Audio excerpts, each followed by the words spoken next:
Hi, guys. Welcome to the Anderson Business Advisors podcast. My name is Toby Mathis, and today we're joined by Gene Greeno. Welcome, Gene. Good to be here with you, Toby. It's been a long time since I've seen you, a few months anyway. I know it's been, well, yeah, I was just there.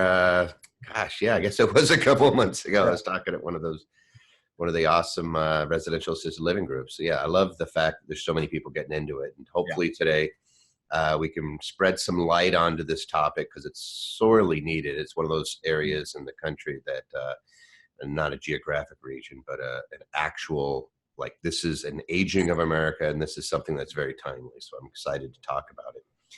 I'll contain myself. Let's learn a little bit about yourself. First off, so everybody gets an idea. I've known you for several years. You've known Denise in my office for what? Long time. Yeah, a long time. We don't want to disclose how old we actually are, but 2 months, right? Yeah. But give me your path, because I know you didn't just walk in and say one day, "Hey, I want to be working in residential assisted living." What was the path that you went about? My path started way back when I was 18 years old with my first piece of real estate. And that was actually because we had a business. I was a professional musician as a teenager. So we had a recording studio, a music school, small record label. We were renting a property. The landlord was bad. Property was worse. Ended up buying a house, no money down, because I had no money, no credit, no clue. And that led into fix and flip, buy and hold, small commercial. And now fast forward in my entrepreneurial career to about 20 years ago was the first time I heard about what I do now, residential assisted living, but nobody was there to teach me how. And as I asked questions, people said, well, either I don't want to share because I'm keeping it all for myself, which is an odd mentality, or they weren't successful or willing to share or able to share because not everybody's a teacher. So my interest went down till about the time when my mom needed help. And that's when things get really real, Toby. It's not just money anymore, opportunity. When my mother needed help with her own health needs and so on, wow, everything changed. And that was 8 years ago. And then I made a commitment to get into this because I couldn't find a good solution for my own mother. So I vowed to create it. And we call it residential assisted living, turning single family homes into the assisted living homes. And that's all I do. And so residential assisted living, for people that don't know what it is, just give us the 10,000 foot view. What is it really? You take a single family home, make some modifications, and those modifications are senior safe. So seniors can live there in a group home situation, 24-hour care. So not medical, but they can't stay by themselves. And that assisted living in a residential setting could be a house next door. The average person is paying $4,000 per person per month. There is need for this all over the country. And the average resident in that house is in their 80s. They need help with a couple of activities. Some need a lot of help. Some need a little bit of help. But 24-hour care, you might have 10 adults in that home. The cash flow is tremendous, but we're really helping other people as well. All right. So let's go over kind of perceptions versus reality. Because, I'm in the same situation as you, Gene. I have a mom that she lives on her own. I worry about her. When she gets sick, it's a huge deal, trying to make sure somebody's there. She lives in a different state than me. So I'm always trying to get her to move closer to me, and she's always doing the vice versa. Yeah. But we all have that situation. And when folks get older, a lot of times we have either they're moving back in with their kids, or the other option is to go into a nursing home or something like that. Is that a fair assessment of what kind of you hear out there? Yeah, it really is. And when we say nursing home, that's obviously medical. And that's the point, that not everybody needs medical attention where it's 24-hour nurses and doctors available to them. Most people when they age, they need some help, but not medical nursing home. So we do that in between level. It's not the Golden Girls where they're home alone with another couple of seniors. And it's not a nursing home where it's medical. It's right in between. And that is a real mass growing need. Because, when I grew up, we had 7 kids in the family. And 7 kids, there's lots of kids. Somebody is available to take care of mom and dad or move in. It's okay. A lot of families today have 1 or 2 or maybe 3 kids. And for somebody to quit their job or to otherwise put their career aside to take care of mom and dad is just not practical in a lot of cases. So bringing mom or dad to someplace for that 24-hour care is a really good solution. I was kind of surprised that it seems that people that are caregivers end up suffering as a result sometimes. Like, it puts that added pressure of taking care of somebody seems to have some pretty significant adverse consequences on health. I mean, I've just looked at the data. Yeah. you probably know better than I do. This is your area. What do you see in that? Yeah, my mother-in-law is a great example. She's in her mid-80s. My father-in-law, mid-80s. He needs assisted living, but she made the commitment, no, I'm going to take care of him. And I said, I appreciate that, and I love you both dearly. He's welcome to move into my home and live for free, which is a great benefit to have.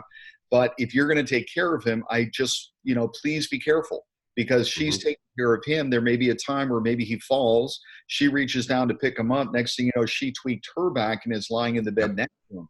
So that's kind of a direct thing, but just the quality of life, the inability to get around. They can't go someplace as easily as they used to. So that's real. And so is this so this is the viable in between, and it's basically just getting a residential home and making it habitable by how many adults are usually living in one of these homes, I guess? Is it Yeah. 5, 7, A lot of people here listening, you're probably used to doing rental properties with 3-bedroom, 2-bath, 1,800 square feet, kind of an average cookie cutter box. So that wouldn't really be the home that we're looking at. We'd want a bigger home with more bedrooms, more bathrooms, in a nicer area. So it might be 4,000 or 5,000 square feet. It might start with 4 or 5 bedrooms, but we convert space to make it 8 or 10 bedrooms. There might be 10 seniors or more in that house. So sharing rooms or private rooms and adding bathrooms. So it's an average home from the outside. Inside, you might have more bedrooms, more bathrooms, and the caregivers come during the day and at night to take care of the residents who are there. Now, is this medical? Like they're providing medical services, or is this, hey, I'm cooking meals and cleaning? Yeah, it's not medical, and that's really an important distinction, Toby. The idea of it's not doctors and nurses and gurneys. They may go to a doctor's appointment, a doctor may come in and visit, but they're not needing medical treatment on a daily basis. If they did, they wouldn't be a good resident for us. So that resident may need help with bathing, with medication management, with food, with housekeeping, with other things as well. But nobody moves into assisted living unless they need help. It's not a country club. It's not there to play pickleball and tennis and golf. That's independent living. 55 and above, they go there to live their retirement years. This is when they need assistance and somebody to watch them. Okay, let's start laying this out on the spectrum. So you have, hey, somebody lives in a home, and when I say a home, like a house, right, or a condominium or something like that, and they're by themselves.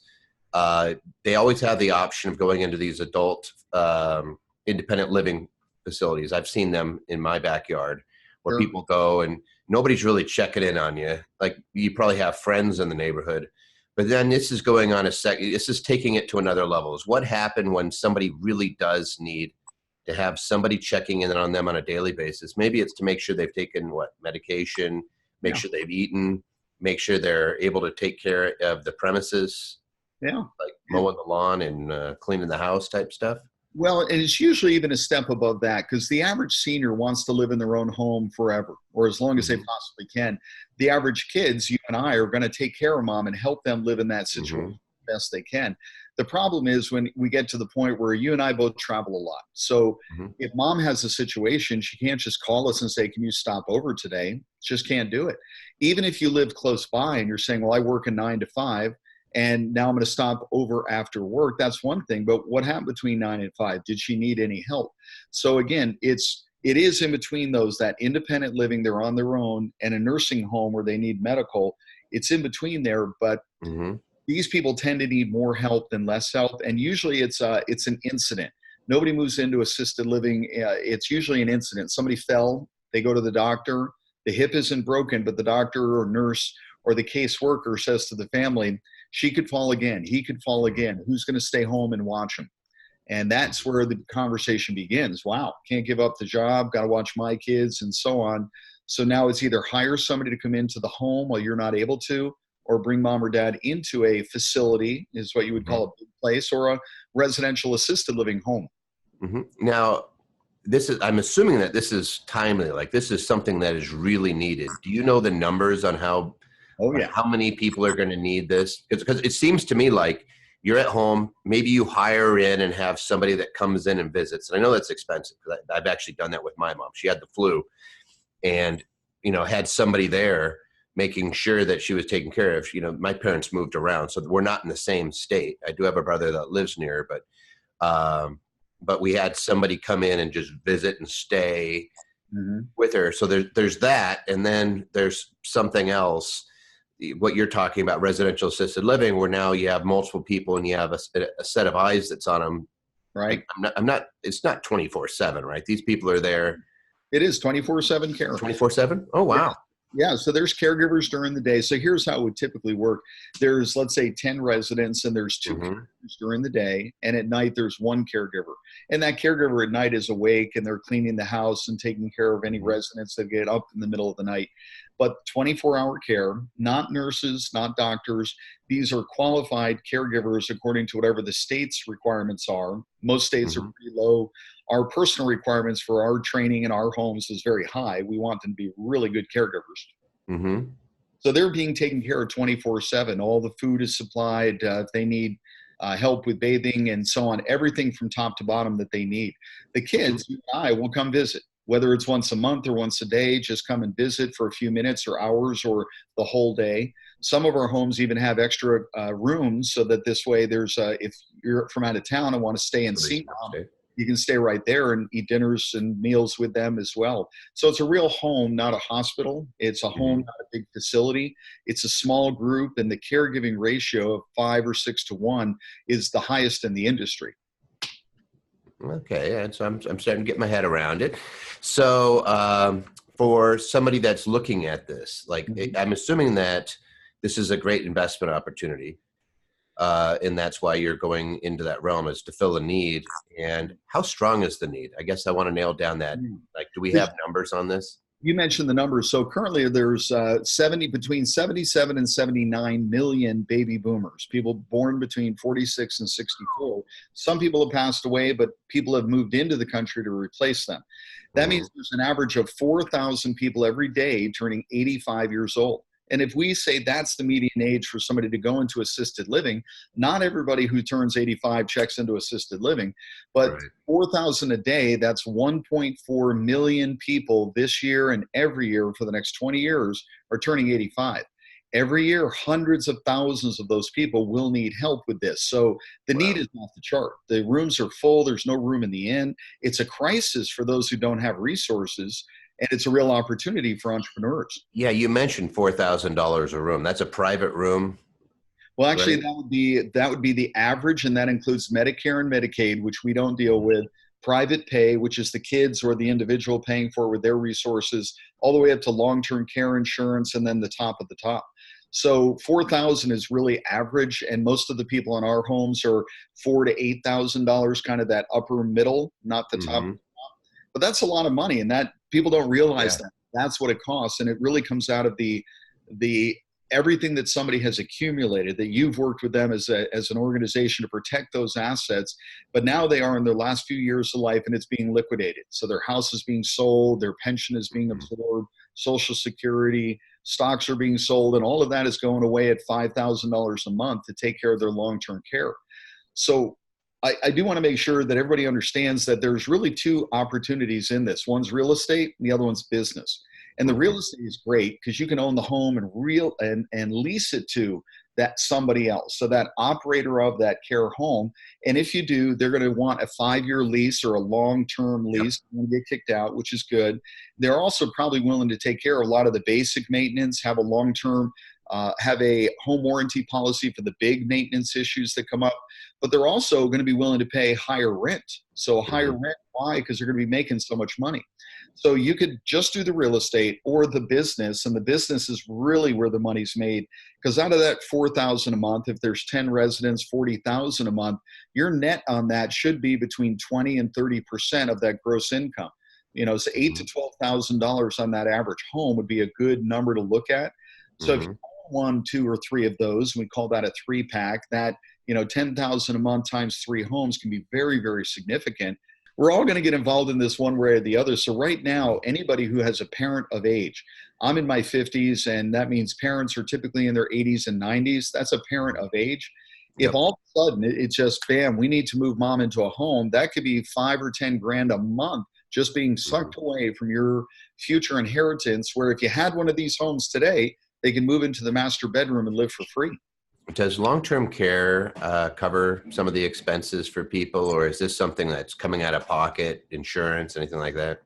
We love long-term care. It definitely is exactly what this is for. So, but the reality, Toby, 90% of people don't have long-term care insurance. If somebody is 85 years old, they're coming to assisted living and they have long-term care, that's a beautiful thing, because probably they bought that policy 30, 40 years ago. It started with $100 a day benefit and cost of living riders. It's now $250 a day or $300 a day. So $300 a day times 30 days is $9,000 a month. And if it's an old policy, it's probably for a lifetime. So they move in and they're paid for a lifetime. They're taken care of. It's a beautiful thing. So when somebody comes with long-term care, we love it. Well, I'll read the policy. I'll take care of it all. Pick a room. It's all good. But if they don't have the long-term care, another solution is to get one of these homes. Now you can move in yourself when it's your time, master bedroom, live for free. You're leaving a blessing to the kids and not a burden. And this sounds like these homes, and again, I have a ton of clients that do this. The homes, at least that I've seen, you tend to get the higher end homes that you're not usually looking at as a potential rental. Right. I have a handful of these too. I actually have a great gal that runs, it's not your typical residential assisted living. It's for developmentally disabled adults. So they tend to be younger and they're going to be there a lot longer, but it's exactly as you said. They don't want a year lease. They want 3 to 5 years at a minimum. And they do pay a little bit of a premium, not just a little bit, but I would say probably a 10, 15% premium on that property, because, you know, to make sure that it's a really good size, larger property. These are all 5 bedrooms in that case. But is that what you're seeing, is that these are homes that normally wouldn't cash flow for a rental, and then someone's taking it and saying, hey, you know what, great area.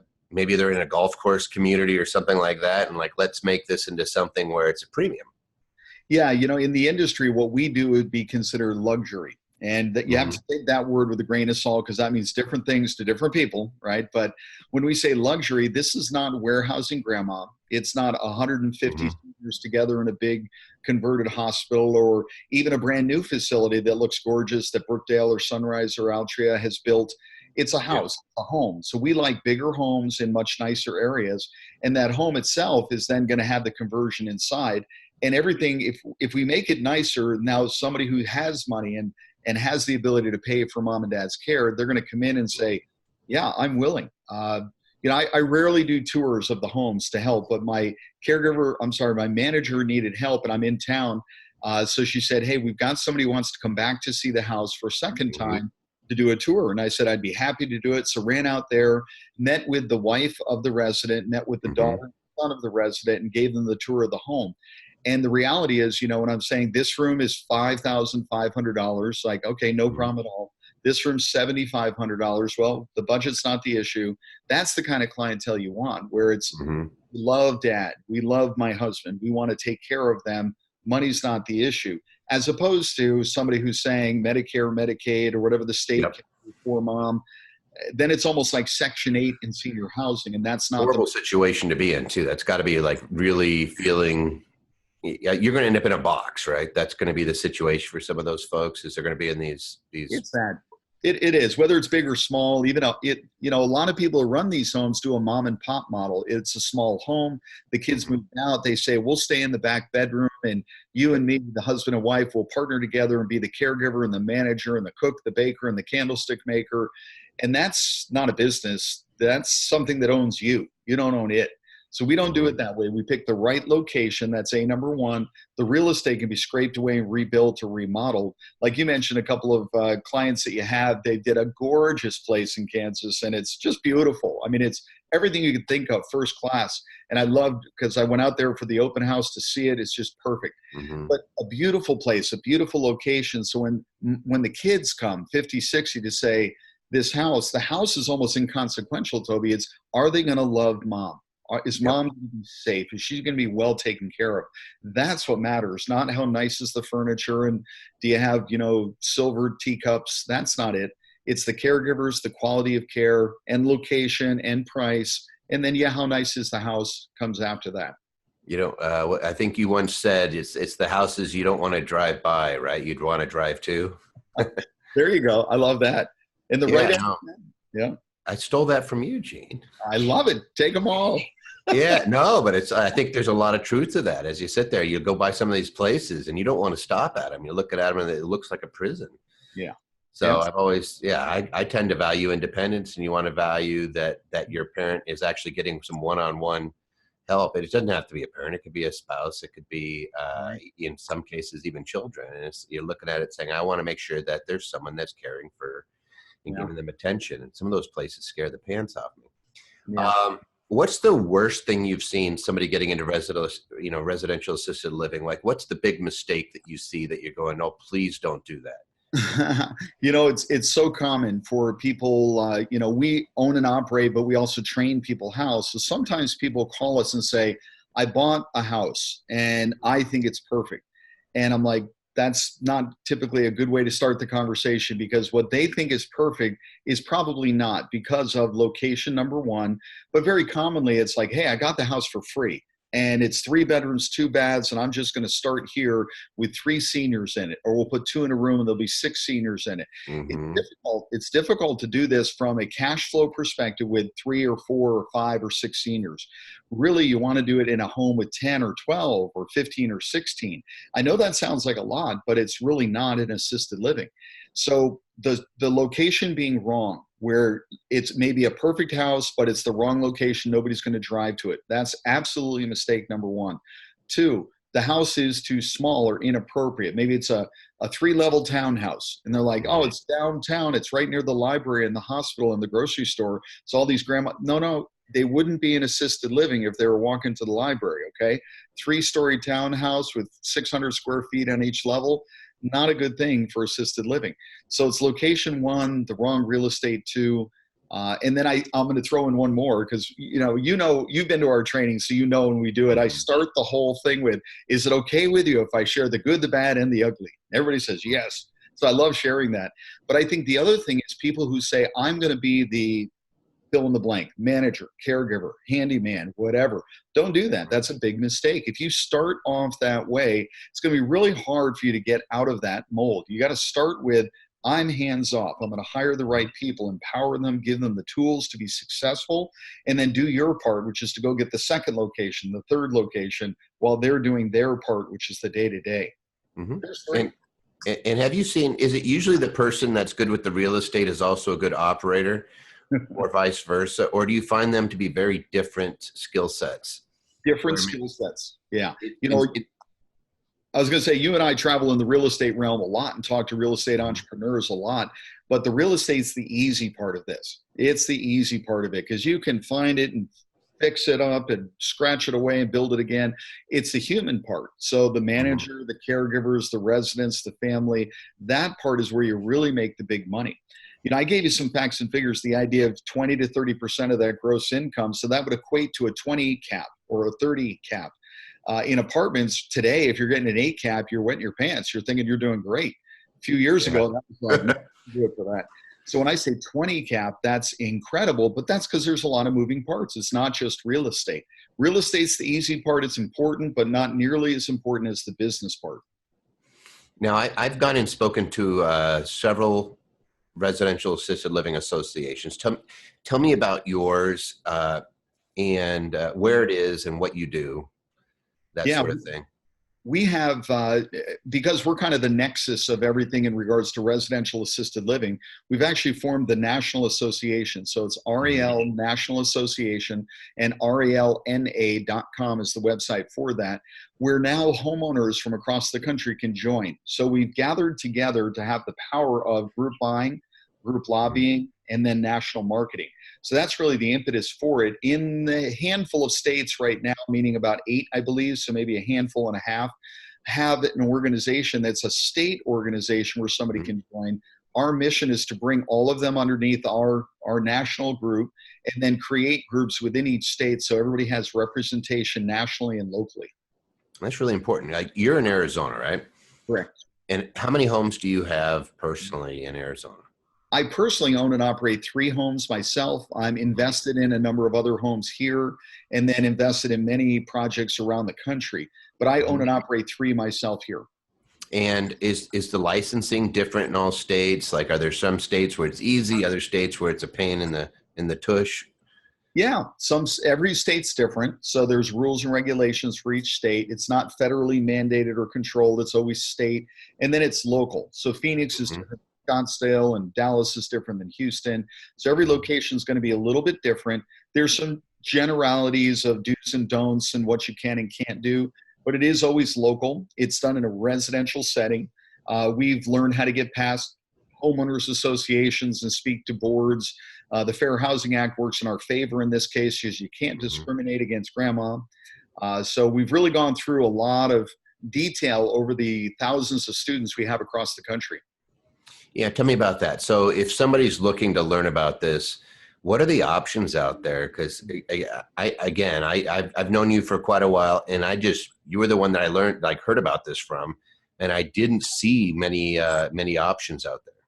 Yeah, we are really the only national option for residential assisted living. There are some people that individually train in certain states, and Hmm. typically you do it from a mom and pop model. So that's the one I described where you are the manager, you're the caregiver, you live in the home, and this is a home-based business and you're trapped in your home. Which That's, most investors don't want to do. Most investors just want to say, "Hey, let me find properties, yeah. find some good operators," or maybe you're an operator and you're looking for good opportunities to scale up your operation. Is this something that would be appropriate for that? Absolutely. And the training that we do educates somebody whether you want to be an investor or an operator or an owner operator where you own the real estate and operate the business. So we actually created a whole nother company called Family Legacy Homes just for the express purpose of investing in these senior housing projects. And Hmm. that brings together investors, so people with money that want to invest, with project operators, people raising Hmm. capital with their PPMs, and putting them together so that they can deal directly with each other. The next phase on that, phase three, as we call it, is we'll have our own fund that people can either borrow money or we can invest in projects. But that's phase three. We're in phase two right now at Family Legacy Homes. And so you're kind of all in on this whole idea that this is a massive need. Mhm. It's slow to being filled, or are you guys keeping up on it, or do you think that we're towards, hey, there's a lot of people out there that need this that cannot get mom or dad or junior into some place where somebody's watching? Is this like a crisis, or is this something where you guys are keeping up on it? It is a crisis in a lot of people's eyes. It's an opportunity in my eyes, your eyes, and entrepreneurs. So to answer the question, are we keeping up on it? The industry itself is just exploding, and the need is there. When you look at a chart, and if you look at a chart and see where the baby boomers Hmm. start, it's literally a spike in the chart. That's 1946. And so that, as it keeps coming across the chart, the aging of our demographics, that's like a tsunami wave that we can see 10 years in advance. So the baby boomers are not in senior housing yet. They're in independent living, but not assisted living. Their parents are or were, they're next. So that's coming. And so this business is really good now, and it's getting better and better and better. The big box solutions, the REITs, the investments, the hedge funds, and so on, are putting billions of dollars into the big box solutions. So you see Hmm. coming up where it's 200 beds and it's multi-acre campus and independent living and assisted living and nursing home all in one spot. But not everybody wants to move to a hotel. So what Right. we have is another solution, I think a better solution. And I know it's a better solution because we go to many of the conventions for the big box places. And when I talk to the executives, whether it's the hedge fund managers, the owners of, the presidents of, and I tell them what we're doing, they all, without exception, say, yours is where I want to put my mom. We're trying to be like you, a home. We're trying to turn this big box into what you're Yeah. doing. So they love what we're doing, but they can't scale it yet, Toby. And this is the big, big opportunity. We're doing one home at a time. But we have some students now whose goal is to have 100 of these homes on a high end level. That's when the hedge funds will come in and say, we would like to buy what you've got for an multiple. So that's where we're headed. I could see that. Now, would you know that you have a residential assisted living facility nearby? When I say facility, home, in Yeah. your case, obviously I know when there's a big one because they Right. have a big sign out front. But if it was just in your community, would you even know one of these is there? Probably not, because it's a home without a sign in front 99% of the time. There's probably not a lot of kids running around or commotion. There's not cars racing up and down the street. You'll see a Mhm. few cars in the driveway, not the residents, as the caregivers coming to visit. And on occasion, you might have 10 or 12 cars, but usually it's just one or two. So you probably wouldn't know at all unless there was some kind of signage out in front. And so this is a home that is just like any other home. The biggest difference is somebody's there 24/7 watching over the residents, making sure that they're fed, making sure that you're bathing, that they're clean, like everything's all hunky dory in the house, right? Yeah, again, from a real estate perspective, it's going to look just like any other house on the block. From what's happening on the care home side of it, that business itself being operated is 24/7. Caregivers are there, not medical staff. They're taking care of the residents and their needs. So inside, the inner workings of it is different and unique than anything that others have done. So the house on the outside looks exactly the same. Yeah, I mean, I could just tell you from my standpoint, because I'm an avid investor, work with a lot of investors. This is one of those things where you're doing some social good with it. And so I tend to push people like, hey, if you have a heart and this is something that's speaking to you and you want to take care of some pretty significant needs, this is something that you should take a look at. If it's just dollars and cents, I don't know. I don't know your view on that. But when I see people that are just dollar and cents people, maybe as a lender, maybe as the real estate side, but I don't know if I'd want them operating. Do you share that or? Not operating. And, we look at it as a three-legged stool. There's business, there's the staff, and there's the residents. So you can't be all about any one of them. So even if you're all heart and say, I just love people, I don't care if they can pay me a dime, that ain't going to work. Or I'm all about business, I couldn't care less about their health or needs, that ain't going to work. It's an even balance of the three. And, I wanted to just say this too. Anderson has been tremendous for us in regards to how you've helped us and all of the students that we have come through the training program. And one of the things you inspired me to do years ago is the idea of setting up a charitable foundation and the opportunities within that. And that, for me personally, has been a game changer, tax-wise for sure, but the ability to do this on a higher level and doing good and doing well. So I thank you for that. And I just encourage anybody who's been thinking about it, because I know you talked to me about it for a while before I finally got it. It's like, hey, that's really at you. I got a chip at you. Say, give it away. Give it all away, Gene. I'm like, what an idiot. Well, I should have been doing this for forever. So a lot of people don't realize when you're doing assisted living, you can do it as a charitable activity. It counts as a 501c3 if you actually wanted to run homes and things like that. Yeah. You certainly can do it because it's benefiting society. Yeah. Opens up a whole nother realm of opportunity for sure. Yeah. So like some people are, again, the idea of making money on certain things is repugnant to them and they're really idealistic and this, that, and the other. I say, great, you don't have to make any money. You can give it all back. And then there's other people that are like, no, I just want my money to make money. All right. And areas. Yeah. You have to marry the money with the people with the heart. Yeah. And you said this very succinctly, the idea of it's not just the money, and for investors, those listening, it's impact investing. You're not just investing, but you're making an impact in the world, your community, and it is self-serving. You're going to make money as well. But everybody wants to do something important. We work with family offices. These are people with hundreds of millions and billions of dollars. They're looking to do good, not just get a return. Yes, their money has to be safe, but they have money that they want to put to work, and that impact investing is really what they're looking for. And I think we all. I appreciate that. Now, if somebody wants to learn more, like I could put your link up, but I know you have the academy and you have the association, two kind of different things. If you're already in residential assisted living, should they go to the association?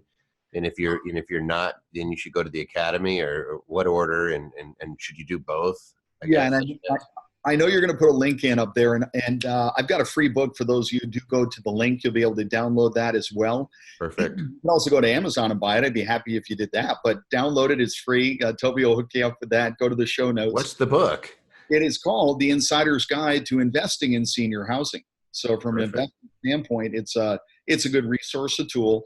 But it's kind of interesting. You asked the question, where should they start? And I would say if you have a home, consider coming to the training that we do anyway at the Residential Assisted Living Academy. Come there, because invariably we had a couple of homeowners in the room this past weekend when we did our training, and they're like, wow, we've been in business for 8 years and we didn't know this or this or this or this. Sometimes people just assume they know it all because they figured something out on their own.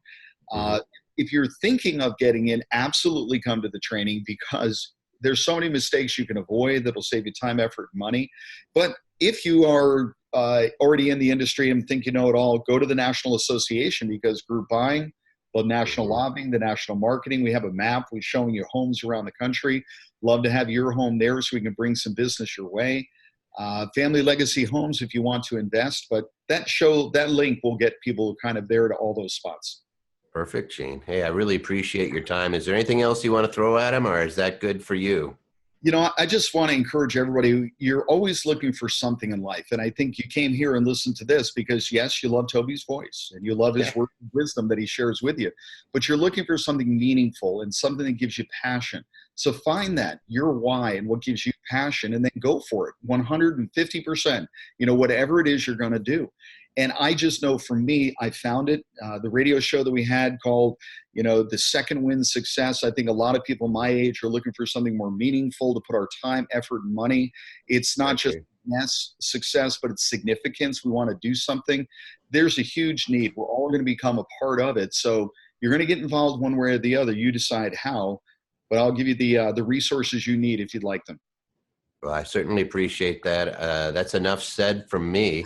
I'm going to say this is the Anderson Business Advisor Business Brief. Thank you so much, Gene, for joining us, and we'll make sure that people can learn more about you. Thank you, everyone.